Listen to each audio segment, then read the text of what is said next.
इस मकाम पे आप लोग खड़े हुए हैं, कहते हैं यहाँ पर अभी आप देखेंगे बाजार, इस बाजार के सफर को आप ज्यादा से ज्यादा 5 से 7 मिनट में तय कर लेंगे, इस कोने से उस कोने तक। लेकिन जनाब ज़ैनब सलामुल्लाह अलैहा 15 घंटे में तय किया।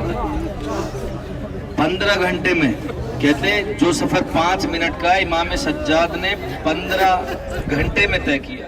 बीमार कुजा शाम का बाजार कुजा आबिदे बीमार कुजा ज़ैनबे दिलगीर कुजा मजमाए गियार कुजा शाम शाम शाम शाम शाम शाम तेरी उम्मत के ज़ेवर पहन कर,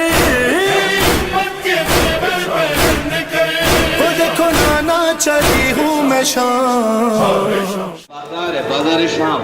आज भी अभी आज तो चूंकि जुम्मे का दिन है, ये बाजार बंद है, वरना शरीफ खवातीन इस बाजार से आज भी नहीं गुजर सकती, जहाँ से नबी की बेटियों को गुजारा गया। और चौथे इमाम फरमाते, जब मैं यहाँ से गुजरा और निकला, ये जो ऊपर देखें कोठों पर जो आपको खिड़कियां नजर आ रही है, अहले हरम बैठे हुए थे यहाँ पर दरबार में, बाजार में। ऊपर से खवातीन गर्म पानी फेंक रहा था, कोई पत्थर मार रहा था, और नबी ज़ादिया इस दरबार से, बाजार से दरबार तक गुजर के गई। बस मुझसे पढ़ा नहीं जा रहा है, तसव्वुर शर्त है कि यहाँ से अली की बेटियाँ जब गुजारी गई, इमाम सज्जाद को गुजारा गया। अज़ादारों, मेरा पढ़ना आसान है। हालात ऐसे रोने पर आप लोगों के पाबंदी, कल अगर नबी ज़ादिया रोती थी तो शिमर तमाचे लगाता था। आज तो हालात ऐसे कि आप रोक नहीं सकते या रुक नहीं सकते, मजलिस मातम हजरा नहीं कर सकते, फिर भी बहुत आज़ादी है। एक वक्त वो था कि बीवियाँ रोती थी, शिमर भड़कियाँ दिखाता था। यही बाजार थे, यही राहें थी, यही कह रहे हैं ये हंस हंस के शामी, आने वाले हैं दरबार बागी, जिसने अजदाद मारे हमारे, और रही है यहाँ उसकी बेटी। खोलता पानी फेंको छतों से, पत्थरों का करो इंतजाम।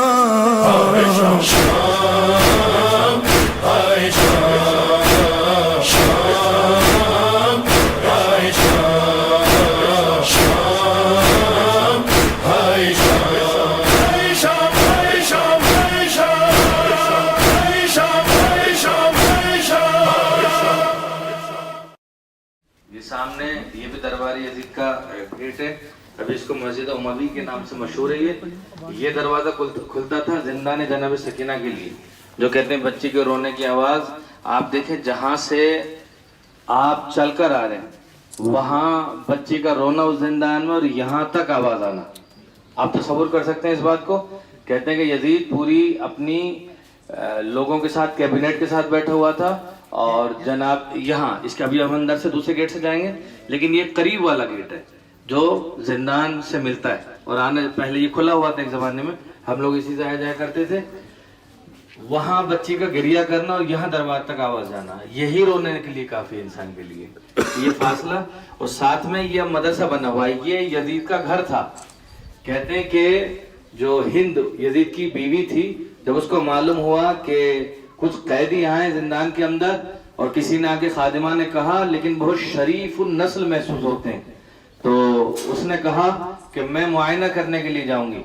मशहूर रिवायत है कि जब जनाब ज़ैनब सलामुल्लाह अलैहा के पास वो दरबार में गई हिंद, और उसने जाकर के देखा, मुलाकात की कि एक खातून है जो चंद बीवियों को लेकर बैठी हुई है, कुछ बेवाएं हैं जनाब ज़ैनब के साथ में जिंदान में बैठी हुई हैं। जब वहां पे पहुंची हिंद, ये घर था हिंद का, यजीद का, यहाँ से वो जिंदान तक गई, लेकिन पूरी शान शौकत के साथ। उसने अच्छा लिबास पहना हुआ था, जैसा कि सरबराह ममलकत की बीवियां पहनती हैं। जब वो वहां पे पहुंची और बीवी से कलाम किया, उसने पूछा कहाँ के रहने वाले हो। जैसे शहजादी ने फरमाया, मैं यहाँ ज्यादा वक्त नहीं लूंगा, कि नहनो मिनल मदीना, हम मदीने से आए, हम मदीने के रहने वाले हैं।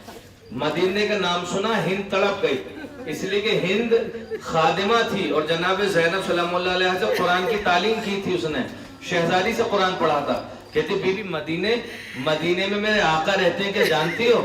فرمایا کون آقا؟ فرمایا ایک مرتبہ ہند نے حسین ابن علی کا نام سنا ہے کیا آپ لوگوں نے؟ جناب زینب سلام اللہ علیہا ہند کو پہچان چکی تھی، لیکن غیرت آڑے تھی، کہہ نہیں پا رہی تھی میں زینب ہوں۔ شہزادی نے ہند کو پہچان لیا تھا لیکن کہہ نہیں پا رہی تھی کہ میں زینب ہوں۔ ایک مرتبہ ہند نے فوراً فرمایا کہ حسین ابن علی کو جانتے ہو؟ بی بی نے کہا بالکل جانتے ہیں۔ فوراً ہند نے سوال کیا اے بیویوں تم چونکہ خاتون ہو میری شہزادی کو بھی جانتی ہو؟ فرمایا کون شہزادی؟ کہا میری شہزادی زینب کبریٰ، شہزادی ام کلثوم، مدینے میں رہتی میری شہزادیاں۔ جیسے ہند نے کلام کیا نا ہند کو رغبت ہو گئی، ہند کو ان سے محبت ہو گئی کہ یہ اس وہاں کے رہنے والے جہاں میری شہزادیاں رہتی ہیں۔ فوراً ہند نے کہا اے بیویوں تم کس محلے کی رہنے والی ہو مدینے میں؟ اللہ اکبر، اللہ اکبر۔ تمام بیویوں نے فرمایا کہ ہم محلہ بنی ہاشم کے رہنے والے ہیں۔ محلہ بنی ہاشم کا نام آیا، ہند تڑپ گئی۔ ہند نے کہا کہ تم نے کبھی زیارت کی میری شہزادیوں کی؟ بس ادھر روایت میں ملتا ہے شہزادی نے ایک مرتبہ اوپر کو چہرہ کیا، فرمایا ہند تو کب تک سوال کرے گی اور میں تجھے کب تک جواب دوں گی، میں خود تیری شہزادی زینب ہوں۔ ہند ایک مرتبہ سخت لہجے میں شہزادی سے کہتی ہے کہ بیوی ایسی گستاخی نہ کر، کہاں یہ دربار یہ زندان اور کہاں میری شہزادی، ایسا جملہ نہ کہ میری بیوی کی اہانت نہ کر۔ جیسے جملہ سنا نا جناب زینب نے کہا ہند تو پہچان یا نہ پہچان میں ہی تیری شہزادی زینب ہوں۔ تو علماء پڑھتے ہیں کہ ہند نے ایک جملہ کہا کہ جب میں قرآن لے کے اپنی شہزادی کی خدمت میں قرآن پڑھنے جاتی تھی تو قرآن میں جا کے رکھتی تھی بی بی کے پاس، بی بی کا طواف کرتا تھا۔ ایک مرتبہ بی بی نے کہا تو قرآن منگا لے، کہتے کہ ہند نے قرآن منگایا نا، جب قرآن بی بی کے پاس آیا شہزادی کا طواف کرنے لگا۔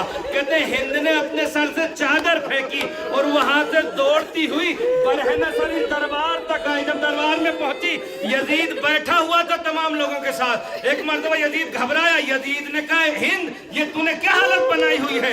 کیا ایسے بھی سربراہوں کی بی بی برہنہ سر نامحرموں میں آتی ہے؟ کہتے ہیں ہند نے ایک مرتبہ یزید نے کپڑا پھینکا ہند کی طرف، اے بی بی اے میری زوجہ اس کو پہن لے۔ ایک مرتبہ ہند نے کہا یزید یہ تو نے کیا غضب کر دیا، تو نے آل رسول کو قید کیا ہے، تو نے نبی زادیوں کو قید کیا ہے، تو دربار میں قید کر کے لایا ہے۔ کہتے ہیں کہ ایک مرتبہ کوہرام برپا ہو گیا، یزید نے سمجھا کے چاہا اپنی بیوی کو بھیج دے، ایک یہی گھر تھا دربار اور زندان کے بیچ میں، فرمایا میں گھر نہیں جاؤں گی۔ عزاداروں سمجھایا بجھایا، کہتے ہیں کہ چند لوگوں کو حکم دیا یزید نے اس کو گھر میں لے کے جاؤ، سختی کے ساتھ ہند کو لے کر کے آئے، بیویاں دربار میں تھی۔ اب آپ آگے بڑھیں گے، آنکھوں سے اشک جاری رہیں گے، وہ دربار وہ بازار دیکھیں گے کہ جس بازار سے آل رسول کو گزارا گیا۔ یا حسین کہتے ہوئے آگے کی طرف بڑھیں۔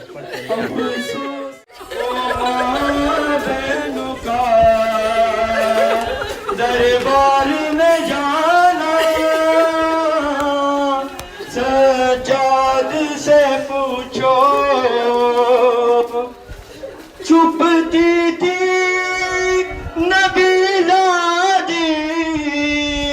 نبی زادی کے پیچھے، ہائے کس شرم و حیا سے